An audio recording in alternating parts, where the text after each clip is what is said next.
রবি ভীষণ অসুস্থ। মা বাবা সহ পরিবারের লোকজন চাইছে সুস্থ হয়ে স্বাভাবিকভাবে এই পৃথিবীতে বেঁচে থাকুক। জন্মের পর থেকে জটিল রোগে আক্রান্ত। রবি বলতে ঋষ্যমুখ বিধানসভা কেন্দ্রের হরিপুরের আমতলী এলাকার রবিশঙ্কর সরকার ২.৫ বছরের এক শিশু। বাবা ত্রিদীপ সরকার ও মা দয়াবতী চক্রবর্তী সরকার। দিশেহারা মা বাবা সহ পরিবারের লোকজন। ত্রিদীপ সরকার পেশায় একজন শ্রমিক। রবিকে বাঁচানোর তাগিদে দিশেহারা মা বাবা। এর মধ্যে মানুষের সহায়তায় ও নিজের সামর্থ্য অনুযায়ী লক্ষ লক্ষ টাকা ব্যয় করে ভূপালের এপোলো হাসপাতালে নিয়ে যাওয়ার পর পরীক্ষার মাধ্যমে ধরা পড়ে অগ্নাশয়ে জটিল রোগে আক্রান্ত রবিশঙ্কর। ভারতে কোনো হাসপাতালে চিকিৎসা হবে না, লন্ডনে গিয়ে চিকিৎসার জন্য পরামর্শ দেন অ্যাপোলোর চিকিৎসক।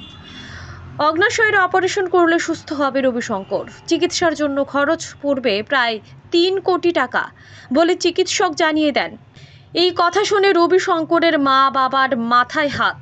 পেশায় দিনমজুর রবিশঙ্করের বাবা ত্রিদীপ সরকার কি করবে ভেবে পাচ্ছে না। এমতো অবস্থায় সংবাদ মাধ্যমের দ্বারস্থ হয়ে রবিশঙ্করের হতদরিদ্র বাবা ত্রিদীপ সরকার একটু সহায়তার মাধ্যমে রবিশঙ্করকে তাদের কোলে ফিরিয়ে দেওয়ার মানবিক আবেদন জানান মুখ্যমন্ত্রী সহ রাজ্যবাসীর কাছে। বর্তমানে ওষুধের উপর জীবন চলছে রবিশঙ্করের। মাসে ৩০,০০০ টাকার ওষুধ কিনতে হচ্ছে। এই টাকা জোগাড় করতে গিয়ে হিমশিম খেতে হচ্ছে ত্রিদীপ সরকারকে। মা দয়াবতী চক্রবর্তী সরকার অসহায়, এক প্রকার পাগলের মতো। রবিশঙ্কর সুস্থ হয়ে যেন ওঠে তার জন্য দিনরাত ভগবানের কাছে প্রার্থনা করে যাচ্ছে। অপরদিকে বাবা ত্রিদীপ সরকার হন্য হয়ে ছেলের চিকিৎসার জন্য টাকা সন্ধানে ছুটে চলেছে।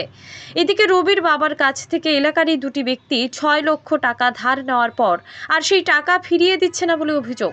সেই পাওনা টাকা ত্রিদীপ সরকার চাইতে গিয়ে হুমকি সহ এমনকি পিস্তল ঠেকিয়ে মুখ বন্ধ করার চেষ্টা করে বলে অভিযোগ তুলে ধরে সামাজিক মাধ্যমে ও সংবাদ মাধ্যমের সামনে। সেই পাওনা টাকাও ফিরিয়ে পাওয়ার জন্য প্রশাসনের কাছে আবেদন জানান রবিশঙ্করের পিতা Tridip Sarkar. Bureau report, digital Tripura.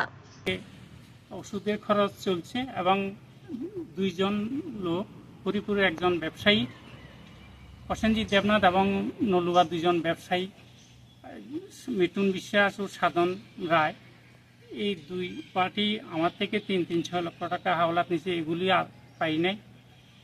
এখন ওর চিকিৎসার খরচ চালাইতে খুব কষ্ট হইতেছে, কিন্তু ওকে বাঁচাইতে হইলে লন্ডন নিয়ে যাইতে লাগবে অপারেশনের জন্য। যদি রাজ্যের মাননীয় মুখ্যমন্ত্রী এবং রাজ্যের মানুষ যদি একে একে আমায় সাহায্য করে, তাহলে আমি ছেলেটারে বাঁচাইতে পারি।